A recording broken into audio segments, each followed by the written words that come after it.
समता का अधिकार अनुच्छेद 14 से 18 तक में दिया गया है। अनुच्छेद 14 में समता का सामान्य नियम दिया गया है। संविधान की प्रस्तावना में प्रकल्पित समता का आदर्श अनुच्छेद 14 में निहित है। यानी कि भारत के संविधान की जो प्रस्तावना समता शब्द का प्रयोग किया गया है, उसकी प्रकल्पित आदर्श जो है आर्टिकल 14 में निहित किया गया है। आर्टिकल 15, 16, 17 और 18 जो है आर्टिकल 14 के विशिष्ट उदाहरण हैं और मुख्य आर्टिकल 14 ही है। आर्टिकल 14 ये कहता है कि भारत के राज्य क्षेत्र में सभी किसी व्यक्ति को विधि के समता से अथवा विधि के समक्ष समता से अथवा विधियों के समान संरक्षण से राज्य द्वारा वंचित नहीं किया जाएगा।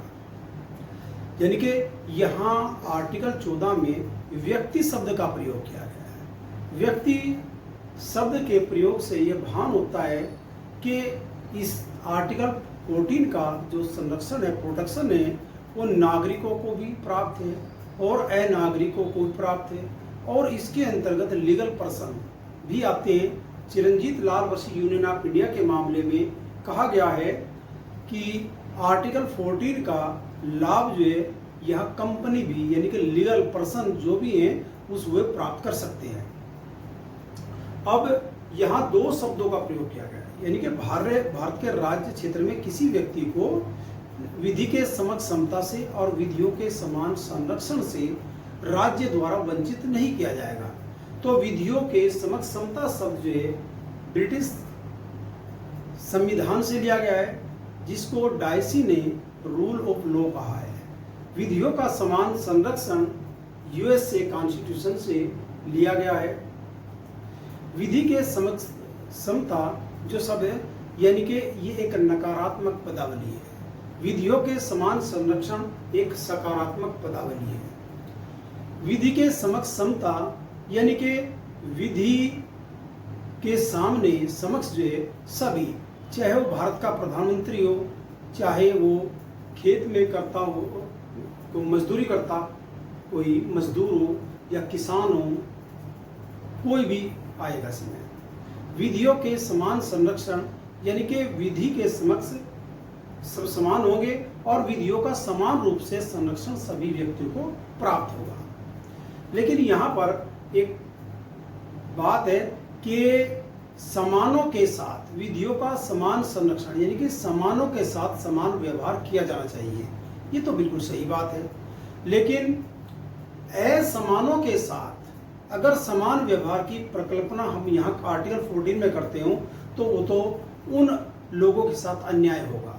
इसीलिए व्यक्ति जो समाज में रहते हैं वे भौगोलिक स्थिति या वर्ग, पेशा या अन्य बातों में समान नहीं हो सकते, वहां असमानता है। आर्टिकल 14 जो है वर्ग विधान का निषेध करता है, लेकिन युक्तियुक्त वर्गीकरण की बात करता है कि रीजनेबल क्लासिफिकेशन होना चाहिए।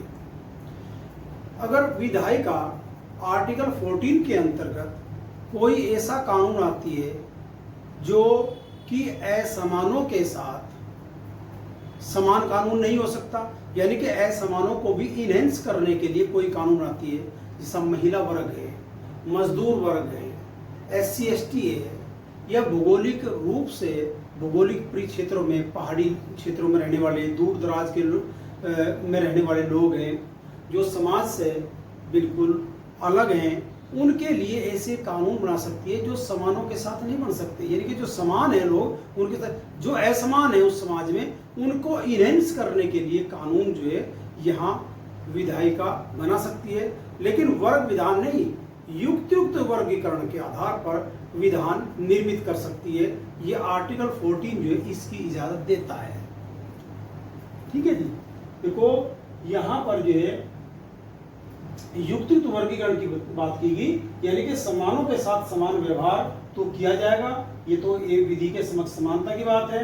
लेकिन विधियों का समान संरक्षण जो है वो असमानों के साथ समान व्यवहार नहीं किया जाएगा, यानी कि रीजनेबल क्लासिफिकेशन किया जा सकता है।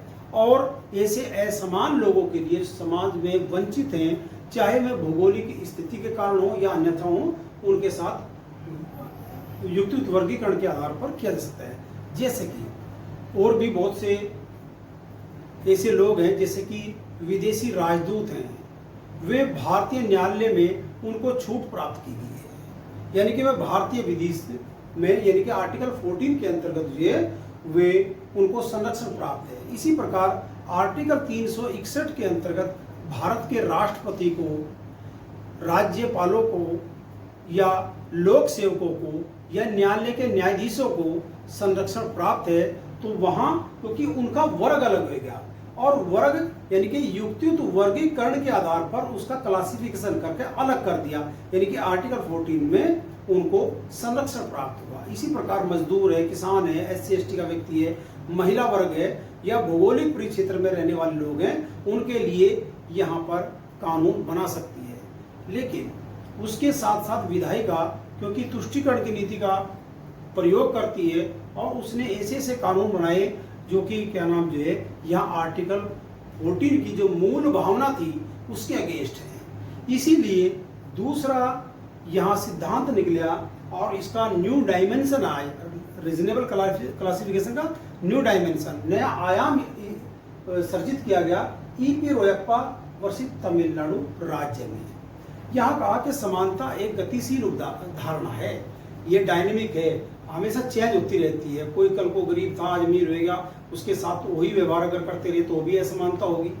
तो यहाँ पर E.P. रोयप्पा तमिलनाडु राज्य, Maneka Gandhi case, international airport authority case के मामले में जस्टिस भगवती ने, ये तीनों केस जस्टिस भगवती के दिए हुए हैं, जस्टिस भगवती ने कहा कि नहीं, जहां मनमानापन होगा, विधायिका का मनमानापन होगा, मनमानेपन से कानून बनाओगी, वहां आर्टिकल 14 जो है उसके समक्ष जो है सामने खड़ी हो जाएगी।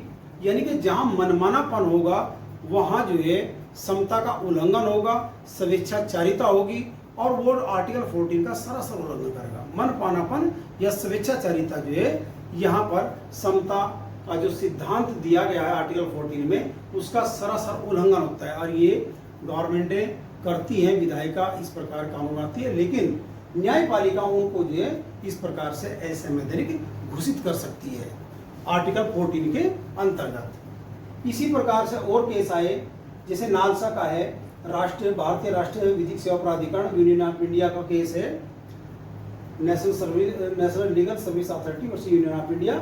इसमें जो है व्यक्ति शब्द को और अच्छी तरह डिफाइन किया गया कि व्यक्ति शब्द में पुरुष और स्त्री नहीं आती।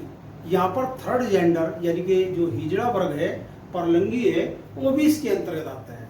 उसको भी है तो वो भी मानव हुई, उसको भी उसी प्रकार से व्यक्ति शब्द के अंतर्गत संरक्षण मिलना चाहिए, जैसे कि स्त्री पुरुष को संरक्षण मिलता है, नागरिक अनागरिक को संरक्षण मिलता है, उसी प्रकार से इसको भी संरक्षण मिलना चाहिए।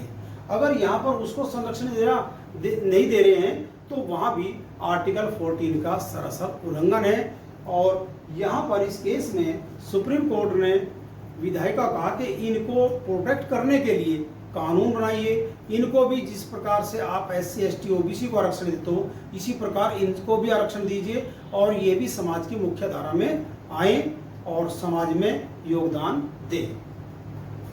सरोज रानी वर्सेस सुदर्शन कुमार के मामले में यहाँ पर हिंदू विवाह अधिनियम की धारा 9 को संवैधानिक घोषित किया था कि वो जो आर्टिकल 14 का किसी प्रकार से उल्लंघन नहीं करती। मिट्ठू सिमरा पंजाब राज्य के मामले में सेक्शन भारतीय दंड संहिता की धारा सेक्शन 303 को इसलिए असंवैधानिक किया था क्योंकि वे समानता के अधिकार का उल्लंघन करती है। जावेद बनाम हरियाणा राज्य के मामले में हरियाणा सरकार ने पंचायत चुनाव के लिए 2 बच्चों का नियम घोषित कर दिया कि 2 बच्चे से अधिक बच्चों वाला व्यक्ति इलेक्शन नहीं लड़ पाएगा। जावेद ने इसको सुप्रीम कोर्ट में चैलेंज किया और सुप्रीम कोर्ट ने हरियाणा राज्य द्वारा पंचायत राज एक्ट में किए गए संशोधन को संवैधानिक माना, क्योंकि ये कहा कि ये आर्टिकल 14 का उल्लंघन नहीं करता। सर्वोच्च न्यायालय ने ये कहा कि हरियाणा राज्य द्वारा अपने पंचायत राज अधिनियम के अंतर्गत एक शैक्षणिक योग्यता निर्धारित करना संवैधानिक है, क्योंकि पढ़े लिखे लोग जब इन संस्थाओं में होंगे तभी जो है समाज का उत्थान भी हो सकता है।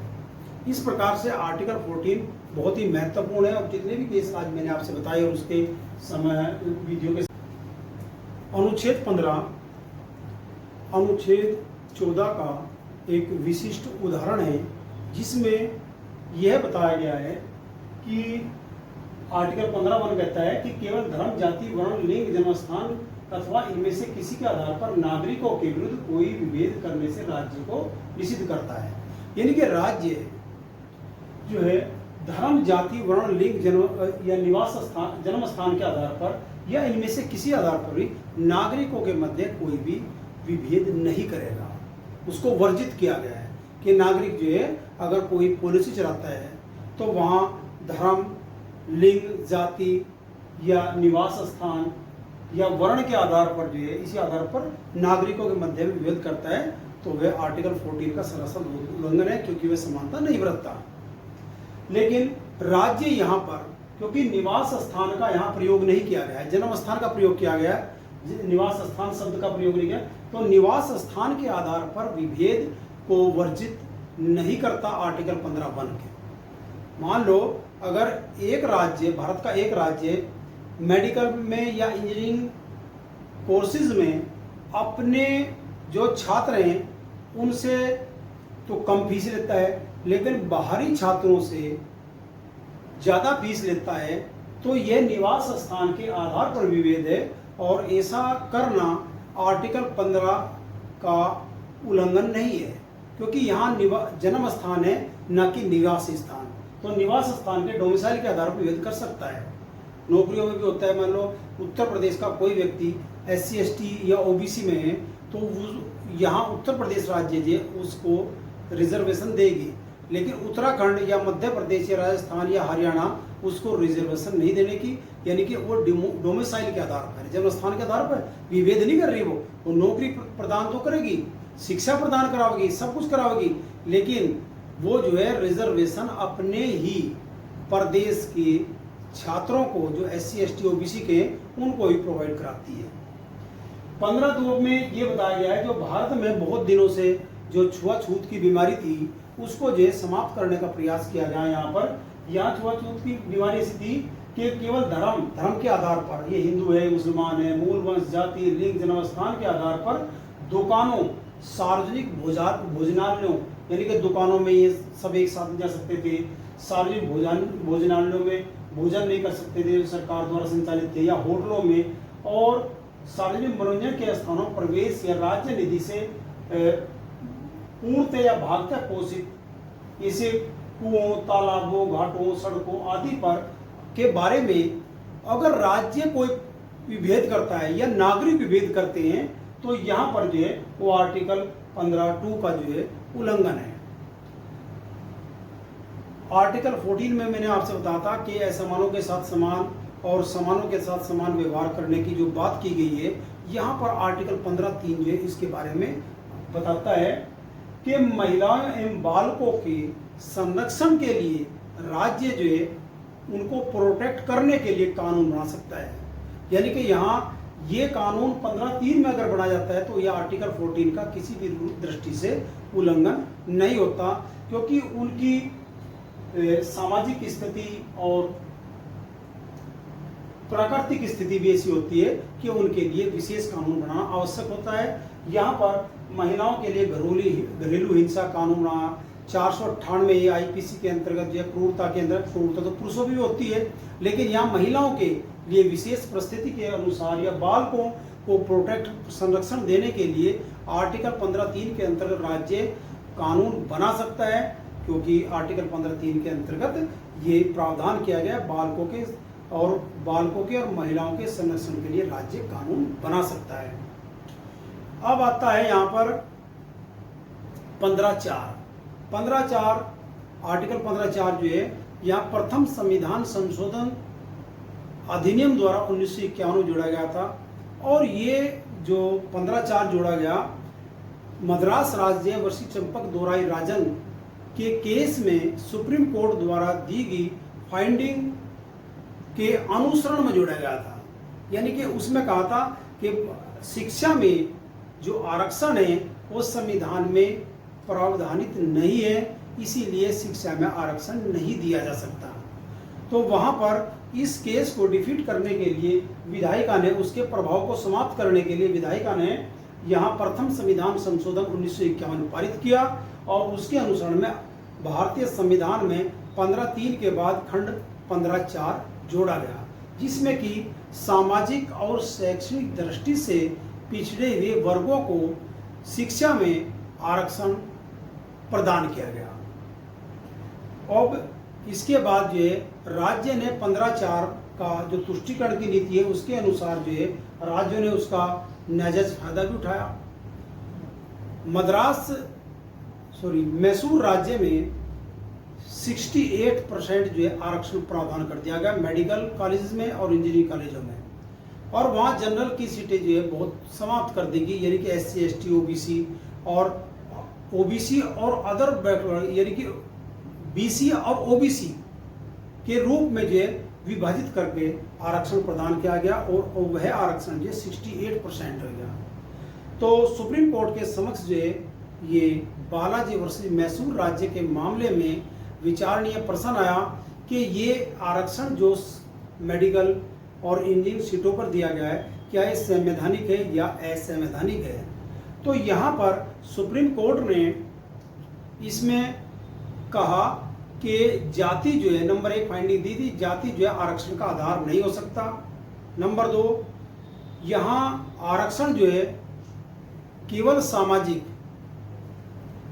नहीं, यहाँ सामाजिक और आर्थिक रूप से पिछड़े वर्गों को, यानी कि आर्थिक रूप से पिछड़े वर्गों को दिया जाना चाहिए, जाति के आधार पर नहीं, केवल वर्ग के आधार पर जो पिछड़ा है, जो उसमें जनरल है, OBC है, SC ST है, कोई भी है, उसके आधार पर दिया जाना चाहिए, न कि जाति के आधार पर आरक्षण। केवल आर्थिक आधार पर यह आरक्षण दिया जाना चाहिए। तीसरी बात कही कि यहाँ जो BC और OBC पिछड़ा वर्ग और अन्य पिछड़ा वर्ग में वर्गीकरण किया है वो जो है असंवैधानिक है, पिछड़े वर्ग में 2 वर्ग नहीं हो सकते। और चौथी चीज बताई कि आरक्षण किसी भी दृष्टि से 50% नहीं हो सकता। इसके बाद जो है ये मामला इसी प्रकार चलता रहा, जो संविधान में बालाजी वाले मामले में दिया था सुप्रीम कोर्ट ने निर्णय। उसके बाद में OBC को आरक्षण मिला मंडल आयोग द्वारा, जो 27% आरक्षण दिया गया था शिक्षा में भी और जॉब्स में भी। यहाँ 15(4) के अंदर शिक्षा में आरक्षण है।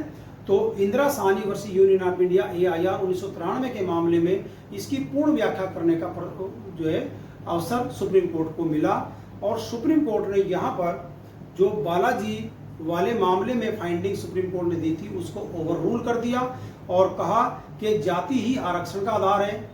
नंबर 2, आरक्षण केवल सामाजिक और शैक्षणिक दृष्टि से पिछड़े हुए वर्गों को दिया जा सकता है, आर्थिक आधार पर आरक्षण नहीं हो सकता।